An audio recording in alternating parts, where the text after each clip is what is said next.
Voilà, avec l'aide de Dieu, Yeshivat Tzemar Tzedek Natania, on va terminer l'étude du Kitzur du Dvar Malchut, Shloshat Kufot. Le rabbi nous rapporte donc, c'est un titre, on a dit qu'ici dans le Kitzur il met des titres, donc 3 périodes. Agilou Sheye Bageula Merumas Beparashat Hashavua Abba, Parashat Bo. Le dévoilement qui va être dans la Géoula, il est déjà en allusion dans la parasha prochaine, qui est la parasha Bo, donc la parasha de la sortie d'Égypte. Qui paro bekdusha, romez les madrigot elokiot niflaot chez les malam Mishem Avaye Kayom. Parce que paro, Pharaon, dans la sainteté, en réalité, il est romez, ça veut dire il est en allusion par rapport au niveau divin extraordinaires qui sont au-dessus du Shem Havayé d'aujourd'hui. C'est-à-dire que Paro, c'est un niveau extraordinaire.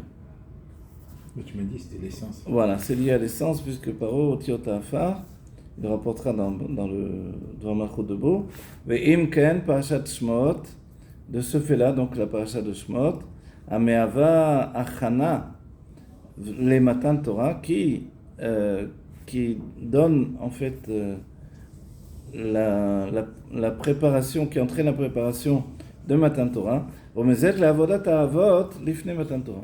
elle donne une allusion sur le travail des Avot avant Matan Torah, avant le don de la Torah. Vaera est mort, l'Evnei Israël, Ani Avaye.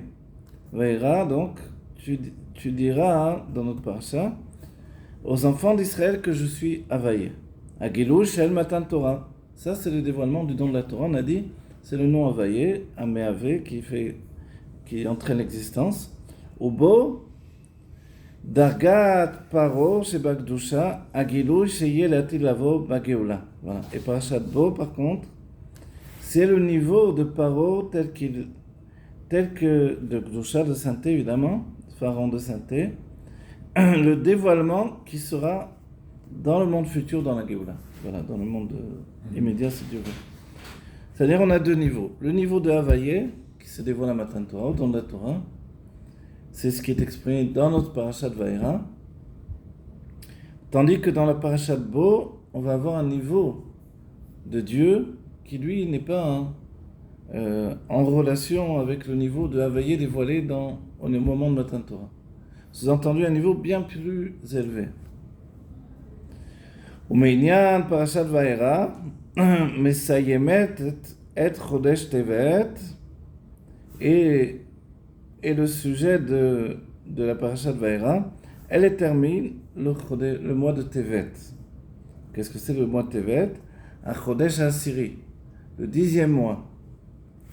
Mispar Amesamel et Shlemut Avodat Ne Israël Bezman Agalut. Le 10, c'est le chiffre qui est en relation avec le travail du peuple juif dans l'exil. 10 pour faire un minyan, 10 force de l'âme, 10 firot, 10 makot en Égypte, etc., etc.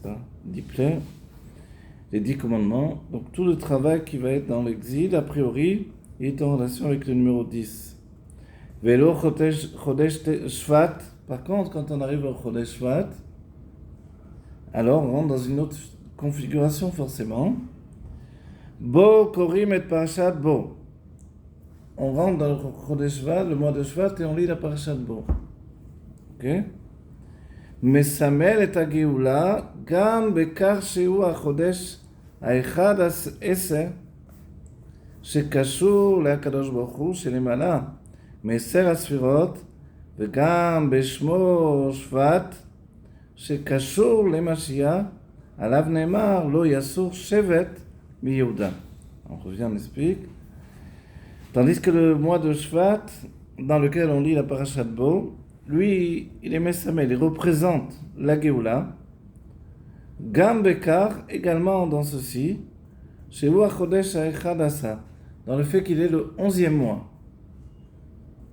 Chez Katshur la Kadosh Baruch Hu, de relier avec Dieu, chez les Malam Meser Sfirot, qui est au-dessus des 10 Sfirot.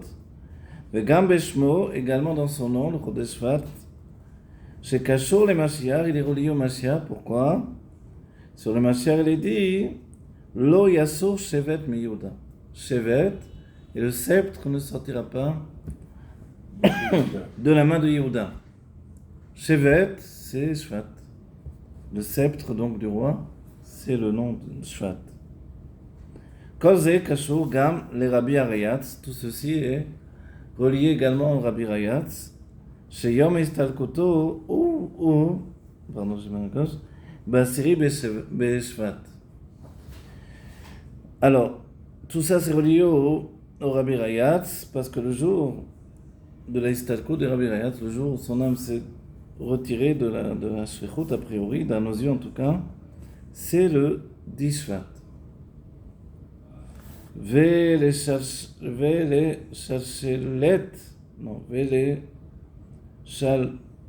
Shloshat Atrufot, pardon, et les trois Tkufot, les trois périodes, Bechayav, dans la vie du Rabbi Arayatz,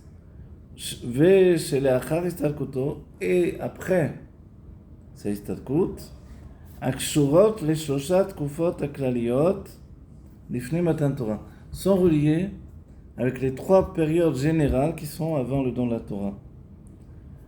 Donc, avant Matan Torah, donc avant le don de la Torah lui-même, Veimot HaMashiach, et les jours du Mashiach.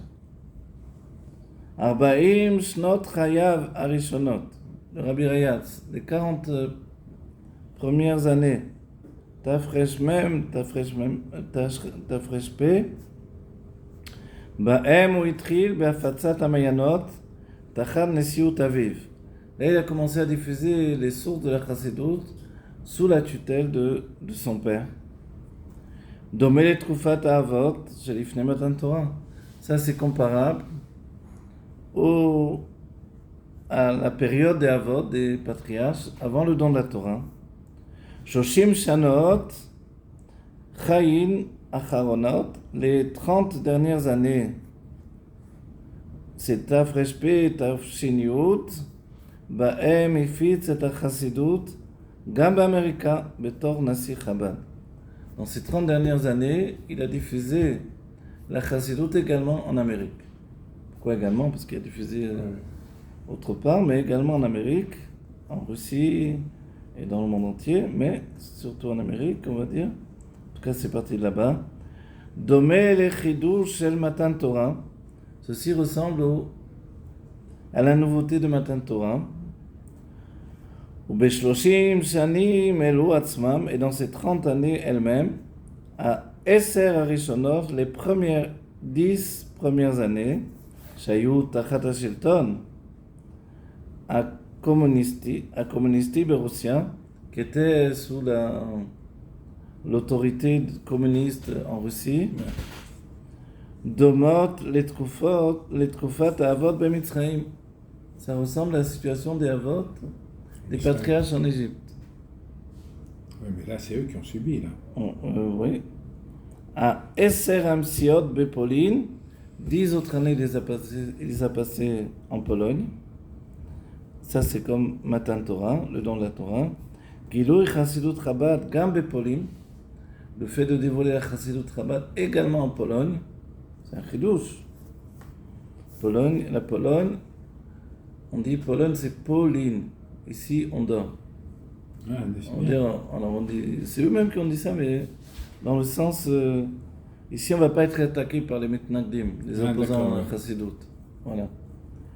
Mais le rabbi, depuis l'Admorazaken, il y a cette massorette de dire, l'Admorazaken lui-même a dit que comme on a été attaqué par les Mitnagdim, par les opposants à la Chassidut, ça nous a donné une force, à commencer par le fait de devoir légitimiser notre démarche, l'expliquer, la transmettre avec une précision particulière.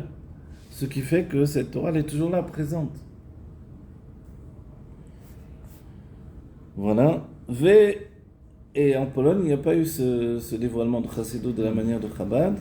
Quand chez Chabad, il y a 20 livres, chez eux, il y en a un. Et quand c'est expliqué, là-bas, c'est expliqué de manière beaucoup plus simple. Ouais. On dit que la Chassidut de Pologne par rapport à la Chassidut de Chabad, c'est la comparaison entre la Mishnah et la Gemara. La Chassidut de Pologne, c'est comme la Mishnah, voilà. Et la Gemara, le développement, c'est la Chassidut de Chabad.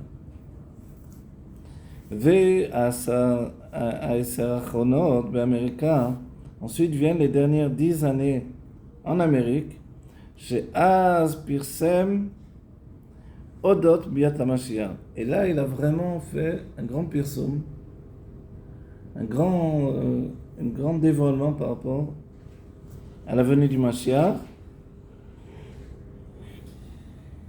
Pardon. Kshurot limot HaMashiach, qui sont attachés au dévoilement du Mashiach, c'est 10 années. Vatkufa shelachar istalkuto. Ensuite, on arrive à la période après ces istalkut. Tkufa nesiuto shel kvod dushatanu melech Mashiach shlita. Ça, c'est un rajout, évidemment. Sheba ufza Torah tachasidut bechol kitzvei tevel achal miyud alef shevat tafshin yud alef iyimot HaMashiach.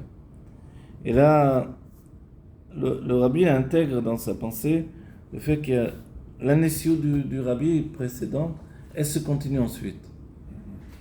À nouveau, on voit que le rabbi, c'est comme s'il ne prenait pas en compte le fait que lui-même était Nassiador, que lui-même était rabbi. Donc il se considère juste comme Memalé Mekomo chez la rabbi Ashver. Il est juste rempli la place de son beau-père. Voilà, donc c'est la malchoute. La malchoute, elle a ce sentiment, l'Etlam et Gamakloum, elle n'a rien d'elle-même. Donc elle a un sentiment très fort de chiflou, d'humilité, qui fait que, donc, voilà, le Rabbi Rayat, c'est lui qui est le chef de la génération d'après le Rabbi.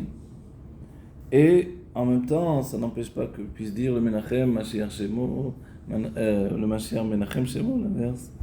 Il se trouve au 770, etc. C'est bien le Rabbi qui a dit tout ça. Voilà. Donc, il considère que la Tkoufa qui est après l'estalkou du Rabbi Rayatz, c'est une période qui est inclue dans le service de Dieu, le service le travail de la fatsa de diffusion du Rabbi Rayatz. Il a donné l'élan. Voilà. L'élan, Voilà. c'est un élan. Exactement. On verra la shlichuyot, etc. Et il dit que cette période, alors, qui commence avec Yud Aleph Shvat, Tafshin Yud Aleph, alors elle est comparée à Imot HaMashiach, les jours du Mashiach. Les poal yesh leorer, ou les aror idvaduyot. Alors concrètement, qu'est-ce qu'il faut faire, dit le Rabbi? Il faut faire des idvaduyot, des réunions chassidiques, bekol makom, dans chaque endroit, achal mi Shabbat mevachim chodesh Shvat, à partir déjà de Shabbat mevachim chodesh Shvat. Donc on a commencé. Ou berosh chodesh Shvat, et dans le mois de Shvat, ou beprat be Yud Shvat, et en particulier au moment de Yud Shvat. Ou leorer et a nechitzut, et kashrut, le nasiado, Veletafkido Aikari, et de mettre en place justement cette nécessité de s'attacher au prince de la génération et également s'attacher à son travail principal. Qu'est-ce que c'est? La vie limot HaMashiach, entraîner les jours du Mashiach, ou les arez et Agioula Teref Umiyad. Et les arrêts zéro, ça veut dire que ça passe plus vite. Comment on dit déjà Soit précipité. Voilà, précipité, bravo. Précipiter la Géoula pour que ça soit immédiat. Amen. Vaikar, et l'essentiel, c'est que Var Navo Kulanu, la Géoula, Mitit Vashlema Terefumian Mamash. Et l'essentiel, c'est que nous venions tous ensemble dans la Géoula Mitit Vashlema Terefumian Mamash immédiatement. Voilà, que Dieu bénisse le peuple juif, que l'on se retrouve immédiatement dans cette Géoula.